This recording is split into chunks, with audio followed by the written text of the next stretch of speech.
Baik, saya ke Bang Sangaji dulu kalau begitu. Bang Sangaji, kalau secara aturan, apakah penangkapan Roy ini ilegal, kadaluarsa, atau sebenarnya sudah sesuai sama prosedur? Ya Mbak Tarigan ya, jadi perlu saya informasikan bahwa penangkapan yang dilakukan oleh penyidik Polda Metro Jaya itu sekira jam 7 pagi.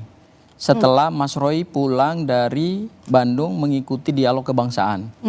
Kemudian jam 7 itu langsung dibawa secara paksa ke gedung Polda Metro Jaya, kemudian setelah itu kami dampingi. Nah pada saat saya mendampingi Mas Roy dan juga sudah hadir juga Bu Tipa karena dua-duanya ditangkap dalam waktu yang bersamaan, saya bertanya kepada Polda Metro Jaya apa dasar dari penangkapan, ya kan? Karena yang kita pahami di dalam ketentuan hukum acara pidana, penangkapan itu hanya bisa dilakukan satu, ketika seseorang tertangkap tangan melakukan tindak pidana, maka penangkapan tidak perlu pakai surat. Bisa langsung dilakukan penangkapan. Tetapi kalau seorang tersangka yang diduga melakukan tindak pidana, kemudian sejak dilaporkan tanggal 30 April 2025 oleh Pak Joko Widodo, memenuhi semua undangan dan panggilan Polda Metro Jaya sejak menjadi terlapor, kemudian berubah menjadi saksi, kemudian berubah status menjadi tersangka, dan kemudian setelah ditetapkan sebagai tersangka, memenuhi kewajiban wajib lapor. Selama itu dia melakukan kewajiban hukumnya secara sah dan patut. Tidak pernah ada upaya mangkir dari semua pemanggilan.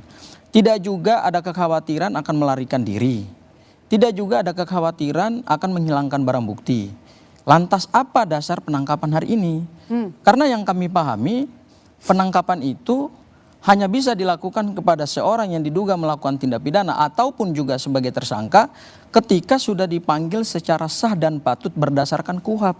Jadi seseorang itu kalau mau ditangkap ya dipanggil dulu. Satu, panggilan pertama tidak memenuhi panggilan, dilayangkan lagi surat panggilan yang kedua, baru kemudian ketika pada panggilan kedua tidak dipatuhi lagi, maka kemudian yang bersangkutan bisa dilakukan upaya paksa berupa jemput paksa dan dilakukan penangkapan di suatu tempat. Nah kami melihat sampai kemudian tadi kami berdialog dengan penyidik Polda Metro Jaya, tidak ada sama sekali urgensi yuridis yang bisa menjadi dasar penangkapan terhadap klien kami. Karena kalaupun ini sudah dinyatakan P21, ya persiapan dalam rangka tahap 2 atau penyerahan tersangka dan barang bukti itu kan harusnya dipanggil dulu kepada para tersangka ini, menghadap ke Polda Metro Jaya, kemudian diberitahukan jadwal akan dilakukan tahap 2, tapi tiba-tiba sudah ujuk-ujuk dilakukan penangkapan. Nah, saya melihat di surat perintah penangkapan yang hari ini ditunjukkan oleh Polda Metro Jaya, itu menurut saya justru alasan penangkapannya tidak diatur sesuai dengan apa yang diatur dalam KUHP. Baik diatur dalam pasal 21 KUHP yang lama, Undang-Undang nomor 8 tahun 1981, maupun juga di pasal 100 Undang-Undang nomor 20 tahun 2025 tentang KUHP yang baru. Kalau di KUHP yang lama itu, alasan penangkapan itu ada 3, termasuk juga nanti dilanjutkan ke penahanan, yaitu ada kekhawatiran menghilangkan barang bukti, mengulangi tindak pidana, kemudian juga adalah menghambat proses Jadi penyidikan. yang sekarang ini proses penangkapan Roy dan juga Tifa yang Anda soal adalah kenapa tidak dilakukan dulu surat panggilan kepada para tersangka supaya mereka datang dulu ke Polda Metro Jaya dan ketika memang pada akhirnya mereka tidak memenuhi panggilan tersebut atau mangkir misalnya gitu ya, kemudian baru dilakukan jemput paksa. Tetapi ini ujuk-ujuk tanpa kami juga pernah tahu ini kapan berkas perkara dinyatakan P21, tapi tiba-tiba langsung dilakukan penangkapan. Dan satu lagi Mbak Tarigan, saya pastikan alasan penangkapan ini justru di luar alasan yuridis, yaitu dalam kerangka untuk memastikan proses penyerahan tahap 2 yang rencananya berdasarkan informasi dari penyidik Polda Metro Jaya tadi direncanakan hari Senin. Oke, baik. Ya. Anda sudah terima surat P21 belum? Kalau informasi surat P21 kami tidak terima karena itu kan adalah koordinasi antara dua lembaga penegak hukum ya. Jadi Sobat, tidak ada ke Bang Rifai. Menurut Anda penangkapan Roy dan juga Dr. Tifa ini sudah sesuai prosedur atau belum? Kalau menurut Bang Sangaji enggak? Oke, jadi pertama kembali lagi saya dalam konteks kita posisi yang berbeda, artinya saya dalam konteks mewakili kepentingan korban dan di satu sisi juga saya memberikan kesempatan semua pihak juga untuk tetap menguji seluruh peran dan tanggung jawab yang dilakukan oleh masing-masing penegak hukum. Karena itulah check and balances itu terjadi. Sekalipun saya memiliki pandangan yang sedikit berbeda. Kenapa? Pertama, pola untuk mendengar keterangan seseorang terperiksa itu memang dengan 2 cara.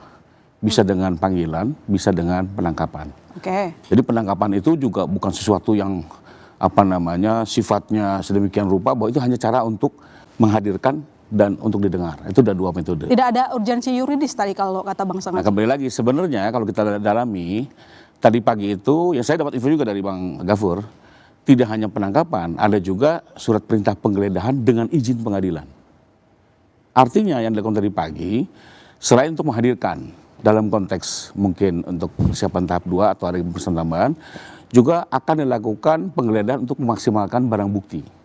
Kembali lagi kan sebenarnya dalam perkara ini kan memang ada persoalan ITE juga. Oke. ITE ini kan seharusnya kalau bicara maksimal seluruh barang bukti terkait dengan ITE misalnya laptopnya, handphonenya, tabnya, bagaimana dia mengupload, bagaimana merubah, mengedit, ini semua harus dirampas disita. Nah, apakah ini dalam rangka itu? Ya kembali lagi kita kembalikan kepada pertanggungjawaban penyidik. Tapi faktanya tadi ada bahkan izin pengadilan untuk melakukan itu dan itu dilakukan secara bersama. Di mana-mana Mbak dalam konteks penyitaan penggeledahan itu nggak mungkin tersangkanya dibiarkan bebas, pasti diamankan dulu. Karena jangan sampai dia menghambat upaya untuk memaksimalkan pembuktian. Apalagi ini sudah masuk tahap 2. Artinya kalau tahap 2 apa? Semua yang dilakukan ini juga untuk kepentingan jaksa penuntut umum. Penyidik sudah tidak ada lagi upaya-upaya penyidikan yang sifatnya karena sudah diterima, hanya sifatnya melengkapi sesuai petunjuk jaksa. Terbukti hari Senin pun semua akan dilimpahkan. Artinya juga di sini bahwa ini intuisi ya Bang ya. Penahanan dan penangkapan ini juga sesuai dengan permintaan pihak penuntut umum. Untuk kepentingan penuntutan. Dan kembali lagi saya mau mengkoreksi juga opini yang muncul di luar bahwa ini semua kewenangan dilakukan oleh penyidik dan penuntut umum dan secara norma untuk kepentingan tugas mereka, yaitu penyidikan dan penuntutan. Tidak ada kaitannya dengan korban, apalagi dihubung-hubungkan dengan politisasi ya. Karena kembali lagi Mbak, kalau mau bicara dulu teman-teman relawan ingin menahan, itu sudah semangat ini sudah digulirkan tahun lalu, nyatanya nggak ditahan. Jadi kembali lagi ini nggak ada kaitannya dengan korban. Baik, coba saya ke Pak Susno. Pak Susno, jadi menurut Anda penangkapan atau penetapan tersangka dari Roy dan juga Tifa sudah sesuai prosedur atau tidak? Baik. Kalau kita mendengar dari penjelasan Polda Metro ya, bahwa ini penangkapan ini dilakukan dalam rangka untuk kepentingan penyerahan ya. Penyerahan berkas karena tahap kedua itu setelah ada P21 yang diserahkan itu adalah pertama berkas, kedua tersangka, ketiga barang bukti. Nah, untuk tersangka ini ada berbagai cara menyerahkannya, bisa dipanggil, bisa juga ditangkap. Nah, ditangkap tapi kita tidak tahu apakah kelanjutan penangkapan ini ke penahanan atau tidak. Karena misalnya 1 kali 24 jam dia bisa saja ditangkap, selesai ditangkap diserahkan ke penuntut umum. Di penuntut umum kita tidak tahu apakah ini akan ditahan, apakah akan dibebaskan. Karena Polri tidak boleh campur tangan lagi, 100% kewenangan itu ada pada penuntut umum. Tidak boleh dicampuri, penuntut umum bisa tidak menahan dan bisa juga setelah dia pelajari lebih lanjut dia menghentikan penuntutan. Bisa. Jadi ini kemudian seseorang yang ditangkap bahkan seseorang yang ditahan itu kita harus hormati azas praduga tak bersalah. Dia belum dikatakan bersalah. Nah, sampai tingkat penuntutan pun belum bersalah, masih ada kebebasan untuk jaksa selaku penuntut umum menghentikan penuntutan. Masih bisa. Kemudian bisa juga jaksa mengatakan tidak perlu kami selama sidang untuk dia ditahan. Karena melihat perilaku dia selama di sidik dia bagus, tidak ditahan. Nah, tentang mengapa tidak dipanggil saja diserahkan, mengapa harus ditangkap? Nah, ini yang bisa menjawab adalah Polda Metro.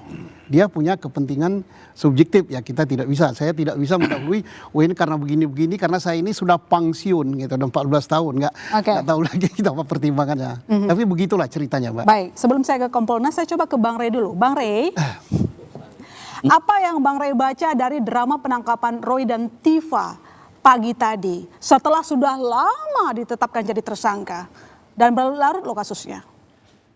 Saya lihat dulu dari filosofi tindak pidananya ya.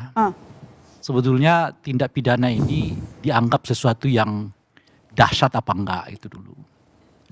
Atau tindak pidana yang disangkakan kepada Roy maupun Dr. Tifa ini sesuatu yang sebetulnya bukan dianggap sebagai kriminal luar biasa gitu. disitulah menurut saya cara pandang dulu tuh. Kalau pasal yang dikenakan kepada Bung Roy dan Tipa itu kan pencemaran nama baik ya. Biasanya pencemaran nama baik itu bukan sebuah kejahatan yang dianggap ya berat lah. Dan bukan kejahatan yang dianggap merusak sendi-sendi berkehidupan dan sebagainya gitu. Sehingga punya kecenderungan diperlakukan dengan sangat apa namanya itu ya kalau katakan ringan enggak ya, tapi diperlakukan dengan wajar-wajar aja gitu. Nah, kalau dengar cerita yang tadi disebutkan dan dari banyak media yang sudah dikembangkan, Bung Roy dan Dr. Tipa ini seolah-olah pelaku yang akan sangat mengganggu terhadap penegakan hukum. Kira-kira gitu tuh. Artinya mereka adalah tersangka yang diduga bla bla bla bla bla gitu. Itu saja menurut saya menempatkan kedua orang ini dalam posisi yang tidak tepat. Nah, kerangka itu yang memboboti pertanyaan-pertanyaan publik. Kenapa harus ditangkap untuk satu peristiwa hukum yang dianggap biasa-biasa saja gitu misalnya ya. Lalu dijemput pagi-pagi gitu. Sekarang dinyatakan ditahan gitu. Nah, itu pertanyaannya gitu, publiknya gitu. Dan kalau sedikit mungkin ditarik ke agak lebih luas gitu. Justru prosesnya ditangkap dengan seolah-olah mereka dalam sebuah situasi yang sangat mengkhawatirkan gitu. Padahal tadi kita udah dijelaskan oleh apa namanya Bung Ripa, iya ya, Bang Gafur. Sangaji. Gafur ya. Bersangaji. Mereka taat pada proses kok, nggak ada satupun yang dianggap tercela dalam proses yang dilakukan selama ini gitu. Nah, ini satu hal. Gitu. Hal yang lain, saya kira apa namanya itu ya, pada persoalan sejauh apa polisi menganggap Bobot ini sebagai sesuatu yang kita anggap sebagai biasa itu. Di sini ada dua masalah. Masalah pertamanya adalah soal bagaimana sih polisi bisa memperlakukan satu peristiwa hukum yang kita anggap itu sesuatu yang tidak terlalu apa namanya itu ya berat lah gitu. Sebagai peristiwa hukum yang tidak terlalu berat. Yang saya mau katakan itu adalah kok nggak ngefek nih reformasi polisinya gitu. Dalam kondisi yang kayak begini kan sudah kita tahu tuh, polisi harus ekstra hati-hati, harus memperlihatkan bahwa peristiwa hukum ini adalah peristiwa hukum yang umum terjadi, biasa terjadi, dengan atau tanpa bobot apapun di dalamnya.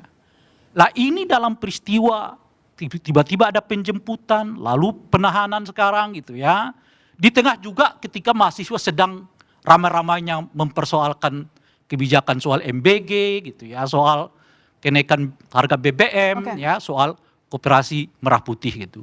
Jadi kita boleh saja mengatakan nggak ada kaitannya, tapi proses ini membuat orang jadi bertanya-tanya mengapa harus begitu, kenapa caranya harus begitu, padahal kan ada mekanisme lain yang dianggap soft untuk sebuah tindak pidana yang dianggap sebetulnya bukan tindak pidana berat gitu loh. Bukan tindak pidana berat. Coba. Satu, yang kedua, para pelakunya yang sekarang tersangkakan ini ya, juga dalam prosesnya taat pada proses yang diberlakukan. Oke.